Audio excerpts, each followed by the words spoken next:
Hi guys, I have a question for you. If given the opportunity, would you trade your social and tax system to a model like Denmark's? That would mean, for instance, 12 months paid maternity leave, free healthcare, free schooling, just to name a few things, against paying a tax increase of approximately 50% of your income. Thank you. Do I need to leave this on? No, no, no. Did you see I'm it? so glad you asked that question. You want to see it? Yeah, you can listen to. So yeah, let's let you listen too, and then we can yak about it Yeah, because she'll have a view about this too. yeah, We were ready for this question, weren't we? yeah. Great. So may I go first? Go ahead. Absolutely. Yeah, We've felt that way all our political lives, I think, here as Americans, more or less. Am I speaking too much for you? I just think we lose so much in America by it making a rat race. Yeah. We're all, everybody trying to step on each other's heads yeah, to keep above whoever's, below them. And it's destructive to our sense of community. It splits, it exaggerates and splits conflicts between ethnic groups.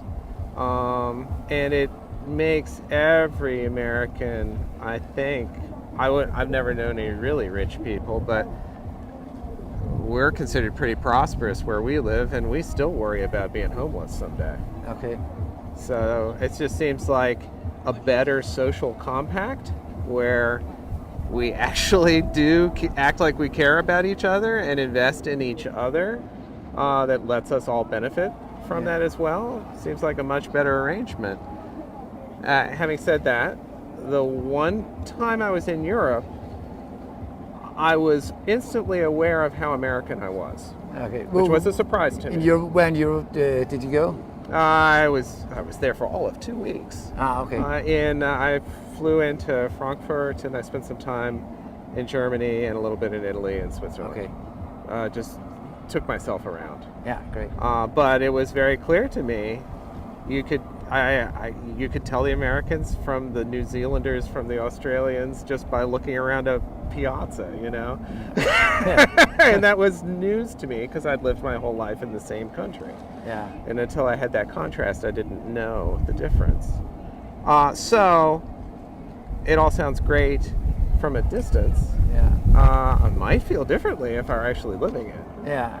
So I have to admit that. Yeah. You never know what you really are and what you really care about until you really have a chance to try something different. Yeah. So it's all sort of theoretical Yeah. when I say that, but I do. It's the way we've voted and we've talked all our political lives. Yeah.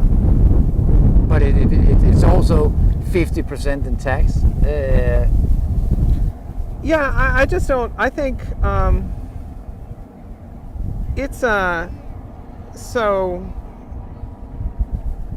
I just think you pay one way or you pay another. I know we were big supporters of President Obama. We were very big supporters of him in 2008. We campaigned for him in where we lived, and have been continued to be big supporters of his.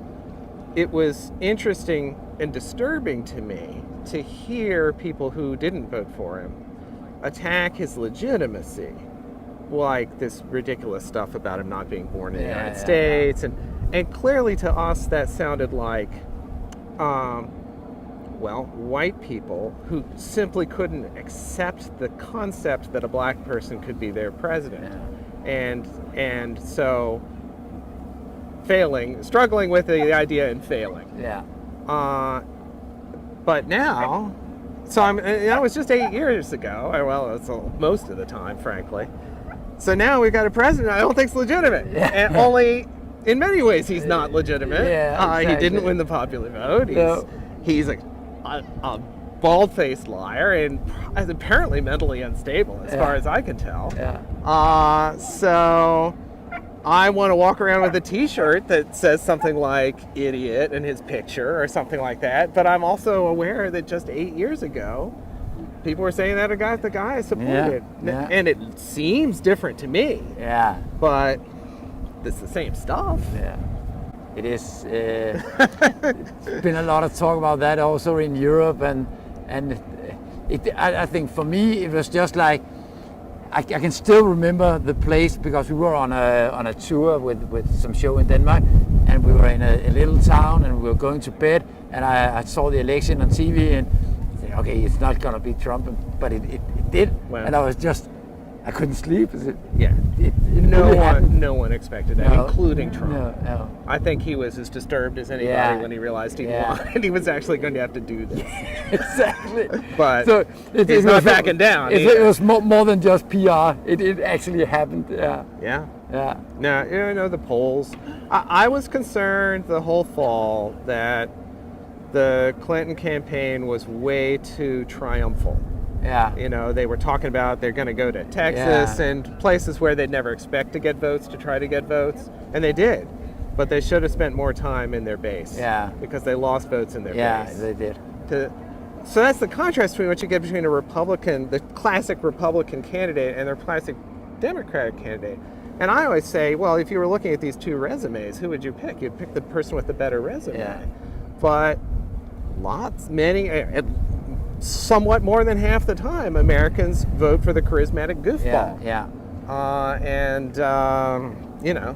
It's as much a mystery to me as it is to you. Yeah. Yeah, it is.